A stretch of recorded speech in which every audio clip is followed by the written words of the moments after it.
நலம் காக்கும் ஸ்டாலின், உங்கள் குடும்பத்தின் நலன் அரசின் பொறுப்பு.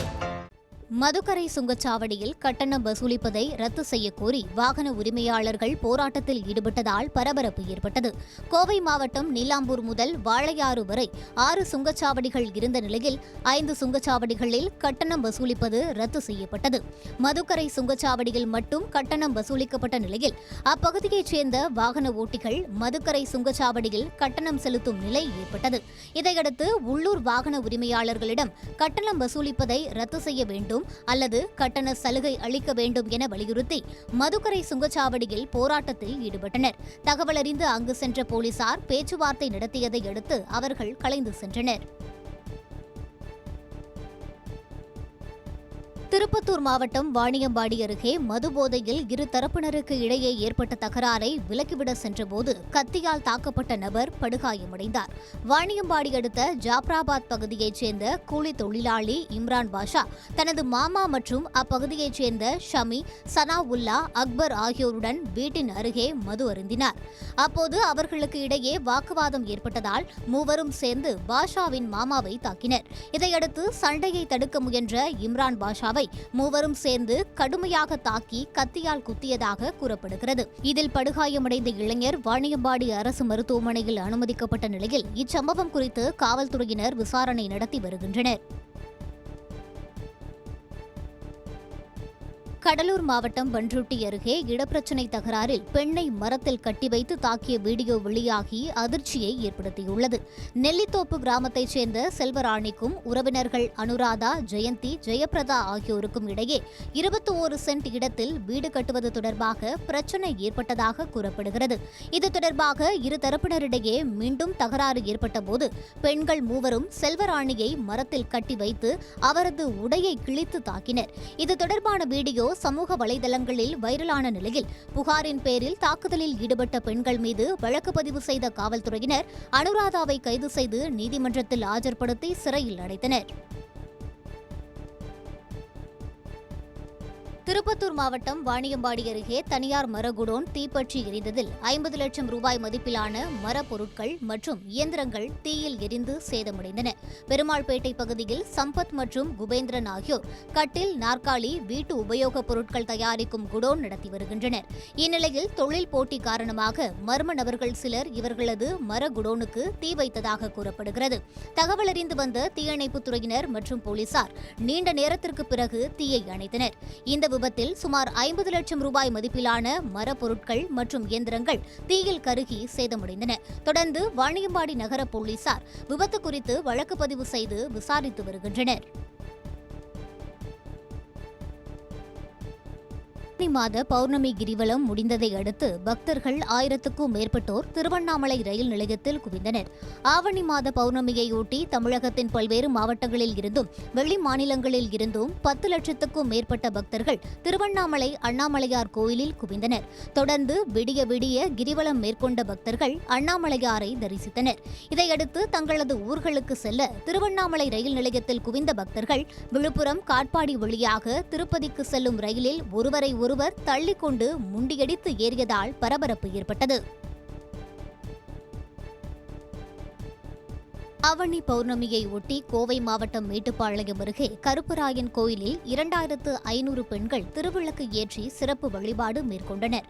மேட்டுப்பாளையம் அருகே ஒன்னிப்பாளையம் கிராமத்தில் அமைந்துள்ள கருப்பராயர் கோயிலில் ஆவணி மாத பௌர்ணமியை ஒட்டி சிறப்பு பூஜை மற்றும் ஆராதனைகள் நடைபெற்றன. தொடர்ந்து கருப்பராயர் மற்றும் சிவபெருமானுக்கு சிறப்பு அலங்காரம் செய்யப்பட்டது. பின்னர் பெண்கள் 2500க்கும் மேற்பட்டோர் திருவிளக்கு பூஜை செய்து வழிபாடு நடத்தினர். தஞ்சாவூர் மாவட்டம் சிங்கவளநாடு அருகே முத்துமாரியம்மன் கோயில் கும்பாபிஷேகம் கோலாகலமாக நடைபெற்றது. குளிச்சப்பட்டு கிராமத்தில் அமைந்துள்ள முத்துமாரியம்மன் கோயிலில் புனரமைப்பு பணிகள் மேற்கொள்ளப்பட்டு வந்தன. கடந்த 5ஆம் தேதி யாகசாலை பூஜைகளுடன் தொடங்கி 4ஆம் கால யாகசாலை பூஜை, பூர்ணாகதி பூஜையும் நடைபெற்றது. பின்னர் மங்கள வாத்தியங்கள் முழங்க கடம் புறப்பட்டு ஊர்வலமாக எடுத்து வரப்பட்டு சிவாச்சாரியார்கள் வேத மந்திரங்கள் முழங்க கோபுர கலசத்தில் புனித நீர் ஊற்றி கும்பாபிஷேகம் சிறப்பாக நடைபெற்றது. இதில் சுற்றுவட்டார பகுதியைச் சேர்ந்த ஏராளமான பக்தர்கள் கலந்து கொண்டு சுவாமி தரிசனம் செய்தனர். திருப்பத்தூர் மாவட்டம் வாணியம்பாடி அருகே மகனை கடித்த வளர்ப்பு நாயை வெட்டிய விவகாரம் தொடர்பாக ஏற்பட்ட தகராறில் 4 பேர் காயமடைந்தனர். வள்ளிப்பட்டு பகுதியைச் சேர்ந்த பழனி என்பவரின் மகன் கவியரசனை அதே பகுதியைச் சேர்ந்த மேகநாதன் என்பவரின் வளர்ப்பு நாய் கடித்துள்ளது. இதனால் ஆத்திரமடைந்த பழனி வெட்டியதில் படுகாயமடைந்த நாய் உயிருக்கு போராடி வருகிறது. இதையடுத்து இரு குடும்பத்திற்கும் இடையே ஏற்பட்ட மோதலில் காயமடைந்த 4 பேரும் கிருஷ்ணகிரி அரசு மருத்துவமனையில் அனுமதிக்கப்பட்டனர். இதைத் தொடர்ந்து இரு குடும்பங்களைச் சேர்ந்த 9 பேர் மீது வழக்கு பதிவு செய்து இந்த சம்பவம் தொடர்பாக போலீசார் விசாரணை மேற்கொண்டு வருகின்றனர். அரியலூர் மாவட்டம் ஜெயங்கொண்டம் அருகே சேரும் சகதியுமாக உள்ள சாலையை சீரமைக்க வேண்டும் என விவசாயிகள் கோரிக்கை விடுத்துள்ளனர். தாப்பள்ளூர் ஊராட்சி ஒன்றியத்திற்கு உட்பட்ட காரைக்குறிச்சி கிராமத்தில் விவசாயம் பிரதான தொழிலாக உள்ளது. இந்நிலையில் காரைக்குறிச்சி வீரனார் கோயில் முதல் மைக்கேல்பட்டி கிராமம் வரையிலான மண் சாலையின் இருபுறமும் 500க்கும் மேற்பட்ட ஏக்கர் பரப்பளவில் விவசாய நிலங்கள் இருந்து வருகின்றன. மக்காச்சோளம், நிலக்கடலை, தேக்கு, சவுக்கு உள்ளிட்ட பயிர்களை விவசாயிகள் சாகுபடி செய்து வரும் நிலையில் மழைக்காலங்களில் மண் சாலை சேரும் சகதியுமாக உள்ளதால் அறுவடை செய்யப்பட்ட பயிர்களை கொண்டு செல்ல முடியாத நிலை ஏற்பட்டுள்ளதாக விவசாயிகள் வேதனை தெரிவித்தனர். இதையடுத்து சாலை ஆக்கிரமிப்புகளை அகற்றிவிட்டு தார் சாலை அமைக்க வேண்டும் என விவசாயிகள் கோரிக்கை விடுத்துள்ளனர். விவசாயம் பண்ணி எல்லாம் வீணாக போயிடுது மழையில் அப்படின்னு சொல்லி அவங்க மாற்று பயிர் பண்ண சூழ்நிலை உருவாகி போச்சு. இதே நிலை நீடிச்சுன்னா வரக்கூடிய எங்களுடைய சந்ததிகளெல்லாம் விவசாயத்தை மறந்து எங்கேயாவது வெளியூர், கேரளா, மெட்ராஸ் மாதிரி பழைக்க வேண்டிய சூழ்நிலை, விவசாயத்தை விட்டுட்டு போக வேண்டிய சூழ்நிலை உருவாகும் போல இருக்குது. அதனால் அரசாங்கம் எங்களுடைய கோரிக்கையை செவிசாய்த்து அரசாங்க அதிகாரிகளும் இந்த இடத்த பார்வையிட்டு எங்களுக்கு இந்த சாலையை செப்பரேட்டு தரணும்னு சொல்லி உங்களை அன்போடு கேட்டுக்கொள்கிறேன். ராணிப்பேட்டை மாவட்டம் அரக்கோணம் அருகே தொடர் திருட்டு சம்பவத்தில் ஈடுபட்ட கொள்ளையனை காவல்துறையினர் கைது செய்தனர். கையனூர் மற்றும் அதன் சுற்றுவட்டார பகுதியில் கடந்த சில மாதங்களாக தொடர் திருட்டு சம்பவங்கள் நடைபெறுவதாக போலீசாரிடம் புகார் அளிக்கப்பட்டது. அதனைத் தொடர்ந்து இரவு ரோந்து பணியில் ஈடுபட்டிருந்த போலீசார் சந்தேகத்திற்கிடமாக நின்றிருந்த நபரை பிடித்து விசாரணை மேற்கொண்டனர். போலீசார் மேற்கொண்ட முதற்கட்ட விசாரணையில் அவர் ஆனந்தன் என்பதும் தொடர் திருட்டு சம்பவங்களில் ஈடுபட்டதும் தெரியவந்தது. மேலும் அவரிடம் இருந்து இருசக்கர வாகனத்தையும் 1 சவரன் தங்க நகையையும் மீட்ட போலீசார் அவரை நீதிமன்றத்தில் ஆஜர்படுத்தி சிறையில் அடைத்தனர். நாமக்கல் மாவட்டம் ராசிபுரம் அருகே வெறிநாய் கடித்ததில் 7 ஆடுகள் உயிரிழந்ததால் விவசாயி வேதனையடைந்தார். ராசிபுரம் கட்டநாச்சம்பட்டி பகுதியைச் சேர்ந்த மோகன் தனது வீட்டில் ஆடு, மாடு மற்றும் கோழிகளை வளர்த்து வருகிறார். இந்நிலையில் மேய்ச்சலுக்கு அழைத்து சென்ற கால்நடைகளை இரவு கொட்டகையில் அடைத்துவிட்டு தூங்க சென்றார். மறுநாள் வந்து பார்த்தபோது வெறிநாய் கடித்து 7 ஆடுகள் உயிரிழந்தன. கன்றுக்குட்டி ஒன்று படுகாயமடைந்தது. இதையடுத்து தெருநாய்களை கட்டுப்படுத்த வேண்டும் என பொதுமக்கள் கோரிக்கை விடுத்துள்ளனர். தென்காசி மாவட்டம் மேட்டூரில் வீட்டிற்குள் புகுந்த திருடன் கம்பியால் தாக்கியதில் காய்கறி வியாபாரி காயமடைந்தார். மேட்டூர் நடுத்தர பகுதியைச் சேர்ந்த ராஜா ஜெய்சிங் காய்கறி வியாபாரம் செய்து வருகிறார். இரவு இவரது வீட்டிற்குள் புகுந்த மர்ம நபர் திருட முயன்றுள்ளார். சத்தம் கேட்டு எழுந்த ராஜா வெளியே வந்து பார்த்தபோது மர்ம நபர் ஒருவர் சுவர் ஏறி குதித்து தப்பிக்க முயன்றதாக தெரிகிறது. இதையடுத்து ராஜா அவரை பிடிக்க முற்பட்ட போது மர்ம நபர் அவரை கம்பியால் தாக்கியதாக தெரிகிறது. கூச்சல் சத்தம் கேட்டு வந்த அக்கம் பக்கத்தினர் திருடனை பிடித்து விசாரித்த போது அவர் அதே பகுதியைச் சேர்ந்த அஸ்வின்ராஜ் என்பது தெரியவந்தது. இதையடுத்து அவரை காவல் நிலையத்தில் பொதுமக்கள் ஒப்படைத்தனர். வேலூர் மாவட்டம் குடியாத்தம் அருகே முன்விரோதம் காரணமாக கஞ்சா போதையில் வீட்டிற்குள் நுழைந்து ரகளையில் ஈடுபட்ட நபரை போலீசார் கைது செய்தனர். பிச்சனூர் பகுதியைச் சேர்ந்த கார்த்தி என்பவருக்கும் அதே பகுதியைச் சேர்ந்த சேஷாந்த் என்பவருக்கும் இருசக்கர வாகனத்தில் செல்லும்போது வாக்குவாதம் ஏற்பட்டு கைகலப்பாக மாறியது. இதனால் ஆத்திரமடைந்த கார்த்தி கஞ்சா போதையில் சேஷாந்தின் வீட்டிற்குள் நுழைந்து டிவி, வாஷிங் மிஷின் உள்ளிட்ட பொருட்களை உடைத்து வீட்டில் இருந்த பெண்களுக்கு கொலை மிரட்டல் விடுத்ததாக கூறப்படுகிறது. புகாரின் பேரில் சம்பவ இடத்திற்கு விரைந்து சென்ற போலீசார் கஞ்சா போதையில் இருந்த நபரை கைது செய்து விசாரணை மேற்கொண்டு வருகின்றனர்.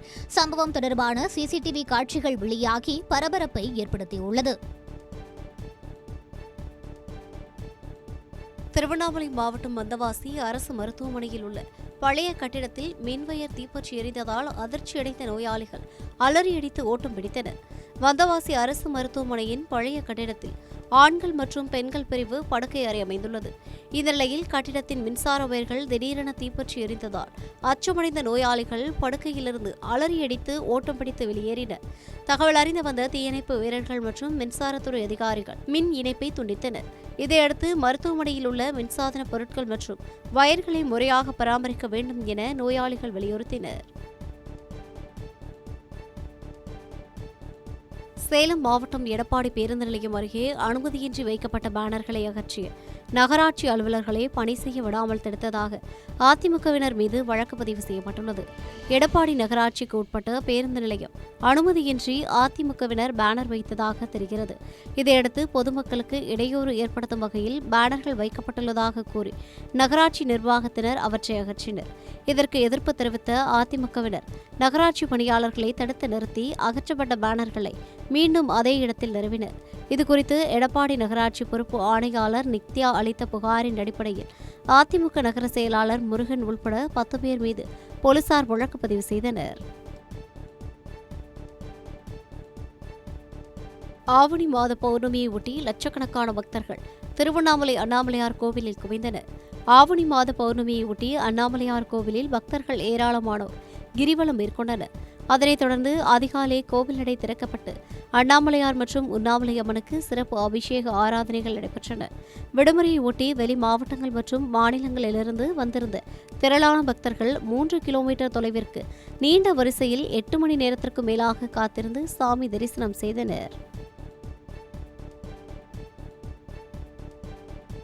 நெல்லை சந்திப்பு ஈரடுக்கு மேம்பாலத்தில் அரசு பேருந்தும் இருசக்கர வாகனமும் நேருக்கு நேர் மோதிய விபத்தில் இளைஞர்கள் 3 சம்பவ இடத்திலேயே பரிதாபமாக உயிரிழந்தனர். நெல்லை புதிய பேருந்து நிலையத்திலிருந்து தென்காசி நோக்கி பயணிகளுடன் அரசு பேருந்து ஈரடுக்கு மேம்பாலத்தில் சென்றது. அப்போது நெல்லை சந்திப்பு நோக்கி அதிவேகமாக வந்த இருசக்கர வாகனம் பேருந்தின் மீது மோதி விபத்துக்குள்ளானது. இதில் இருசக்கர வாகனத்தில் வந்த இளைஞர்கள் 3 சம்பவ இடத்திலேயே பரிதாபமாக உயிரிழந்தனர். தகவல் அறிந்து வந்த போலீசார் உயிரிழந்த சந்தோஷ் மற்றும் சாதிக், லோகேஷ் ஆகியோரின் உடல்களை மீட்டு பிரேத பரிசோதனைக்காக அனுப்பி வைத்தனர். இந்த விபத்து தொடர்பாக தகவல் அறிந்து வந்த பொதுமக்கள் அப்பகுதியில் குவிந்ததால் பரபரப்பு ஏற்பட்டது.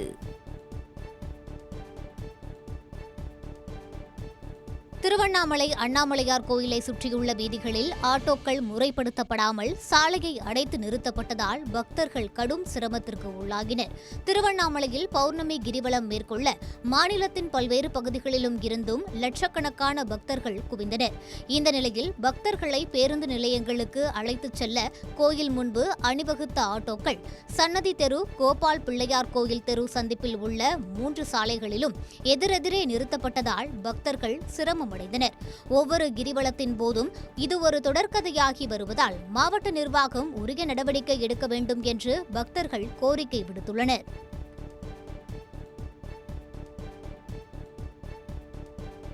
நீலகிரி மாவட்டம் கூடலூர் அருகே வனத்துறையின் எச்சரிக்கையையும் பொருட்படுத்தாமல் நீர்மட்டம் அருவியின் அருகே சென்று சுற்றுலா பயணிகள் செல்ஃபி எடுத்து மகிழும் வீடியோ இணையத்தில் பரவி வருகிறது. ஓணம் பண்டிகை தொடர் விடுமுறையால் கேரளாவில் இருந்து ஏராளமான சுற்றுலா பயணிகள் நீலகிரிக்கு படையெடுத்துள்ளனர். இந்த நிலையில் கூடலூரில் இருந்து பந்தலூர் செல்லக்கூடிய நீர்மட்டம் சாலையில் வாகனங்களை நிறுத்திவிட்டு ஆர்ப்பரித்து கொட்டும் அருவியின் அருகே நின்று சுற்றுலா பயணிகள் புகைப்படம் எடுத்துக் கொண்டனர். இந்த பகுதியில் விஷ ஜந்துக்கள் அதிகம் உள்ளதால் அங்கு வாகனங்களை நிறுத்தக்கூடாது என வனத்துறை எச்சரிக்கை விடுத்துள்ளது குறிப்பிடத்தக்கது.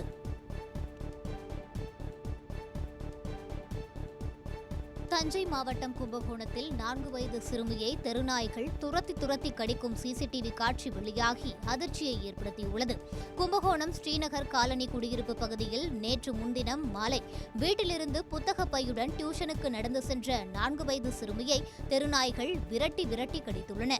உடனடியாக சிறுமி தன்னுடைய வீட்டிற்குள் சென்று கதவை மூடி தப்பித்துக் கொண்டார்.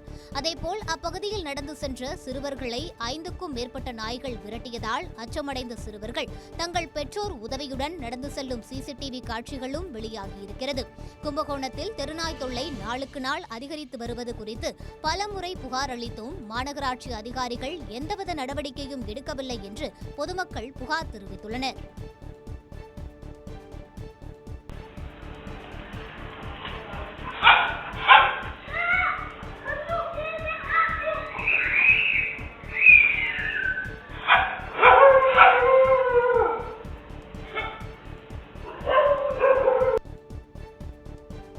திருப்பத்தூர் அருகே 5ஆம் வகுப்பு மாணவியிடம் பாலியல் சீண்டலில் ஈடுபட்ட தலைமை ஆசிரியர் மீது துறை ரீதியான நடவடிக்கை எடுக்க பரிந்துரைக்கப்பட்டுள்ளது.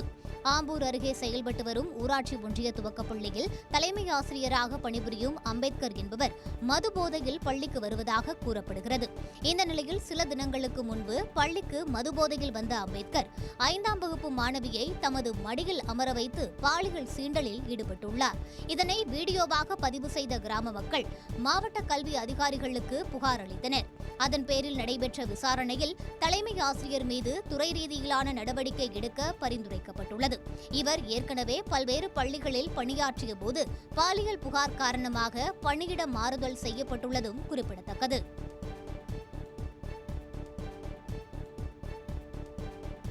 புதுக்கோட்டை மாவட்டம் அறந்தாங்கி அருகே குளத்தில் இருந்து பச்சிளம் குழந்தை சடலமாக மீட்கப்பட்ட சம்பவம் அதிர்ச்சியை ஏற்படுத்தியுள்ளது. அறந்தாங்கி அடுத்த நாகமங்கலம் கிராமத்தில் உள்ள குளத்தில் பிறந்து சில நாட்களே ஆன பச்சிளம் சிசுவின் உடல் கிடப்பதை பார்த்த பொதுமக்கள் காவல்துறையினருக்கு தகவல் தெரிவித்தனர். அதன் பேரில் அங்கு சென்ற போலீசார் குளத்தில் மீன்கள் தின்று அழுகிய நிலையில் கிடந்த பச்சிளம் குழந்தையின் சடலத்தை மீட்டனர். இந்த சம்பவம் குறித்து வழக்கு பதிவு செய்து விசாரணை நடத்தப்பட்டு வரும் நிலையில் நாகுடி போலீசார் மீட்கப்பட்ட குழந்தை பிறந்து 10 நாட்கள் ஆகியிருக்கலாம் என்று தெரிவித்துள்ளனர். ஊர்குளத்தில் பச்சிளம் குழந்தை அழுகிய நிலையில் சடலமாக மீட்கப்பட்ட சம்பவம் அப்பகுதியில் பரபரப்பை ஏற்படுத்தியுள்ளது.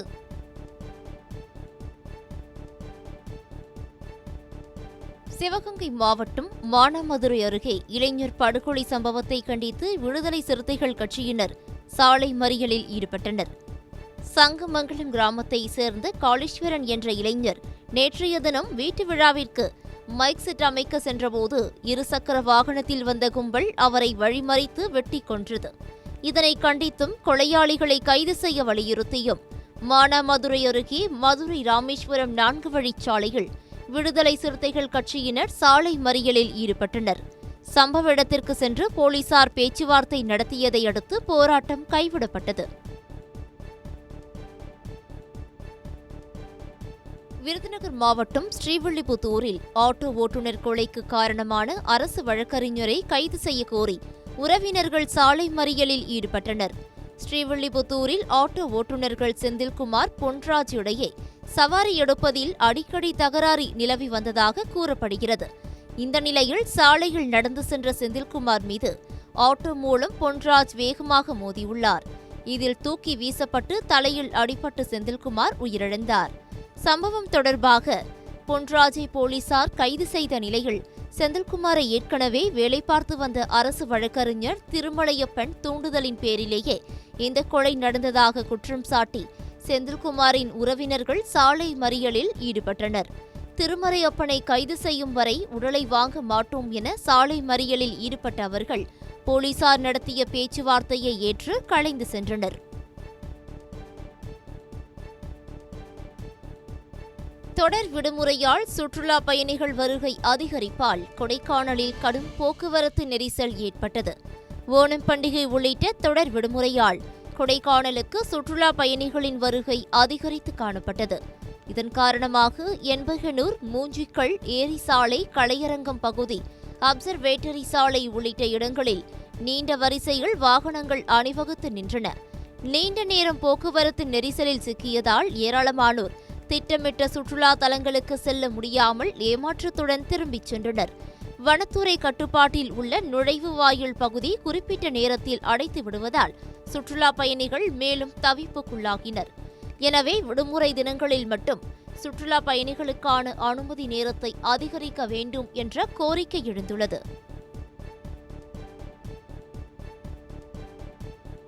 ஸ்ரீ திருமலை திருப்பதி பிரம்மோற்சவத்தை முன்னிட்டு 3ஆம் ஆண்டு திருப்பதி திருக்குடைகள் மற்றும் தங்க பாதங்கள் யாத்திரை புறப்பாடு வெகு விமர்சையாக நடைபெற்றது.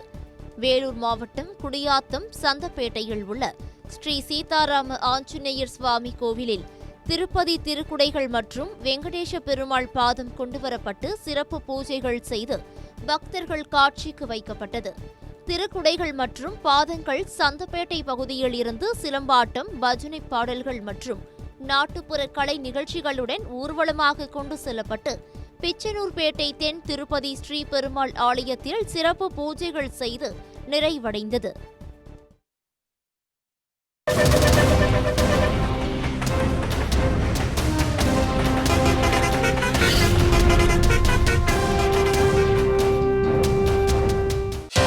நலம் காக்கும் ஸ்டாலின். உங்கள் குடும்பத்தின் நலன் அரசின் பொறுப்பு.